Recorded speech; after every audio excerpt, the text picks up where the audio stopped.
السلام علیکم دوستو مری میں شدید برف باری اور سیاحوں کے رش کی وجہ سے صورتحال انتہائی خراب ہو گئی اور تقریباً 21 سے زائد افراد کی گاڑیوں میں اموات کے بعد سیاحتی مقام کو آفت زدہ قرار دے دیا گیا۔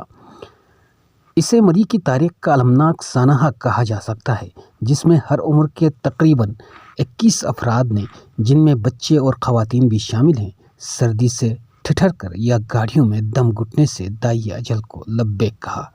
اس المناک وقت میں شدید برف باری میں جب ہزاروں لوگ چھوٹے بڑے شدید سردی کے عالم میں سڑکوں پر پھنسے ہوئے نظر آ رہے تھے، تو انتظامیہ کہاں مری ہوئی تھی، جو صبح لاشیں سمیٹنے آئی۔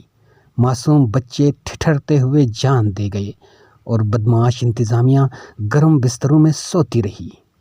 دوستو، ذرائع کا یہ کہنا ہے کہ مری اور نتھیا گلی کے درمیانی راستے میں ہی برف باری کے بعد سینکڑوں گاڑیاں پھنس گئی تھیں اور سرحدی علاقہ ہونے کی وجہ سے نہ تو پنجاب اور نہ ہی KPK حکومت کی انتظامیہ موقع پر پہنچی ہے۔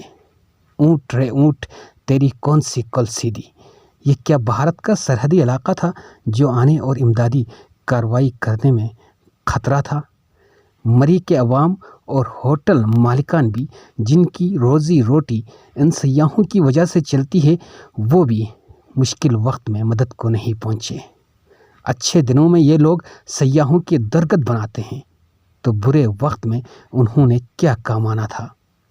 اور ڈوب مرنے کا مقام یہ ہے کہ صبح ریسکیو کرنے کے لیے جب لوگ آئے تو ان میں بعض ایسے بےحس لوگ بھی شامل تھے جنہوں نے ریسکیو کے دوران مرنے والوں کی قیمتی اشیاء، نقدی، موبائل وغیرہ بھی چرا لیا۔ علامہ اقبال رحمۃ اللہ علیہ نے شاید مسلمانوں کی ان حرکتوں کو بھانپتے ہوئے کہا تھا، یہ مسلمان ہیں جنہیں دیکھ کے شرمائے یہود۔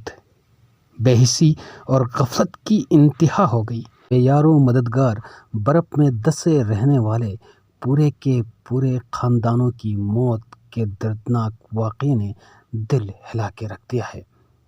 اللہ تعالیٰ مرحومین اور ان کے لاحقین اور پاکستان پر اپنا خصوصی رحم فرمائے۔ مری میں کچھ افراد نہیں بلکہ انسانیت اور احساس موت کا شکار ہوئی ہے۔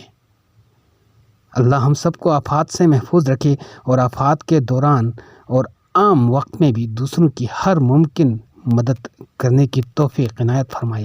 آمین۔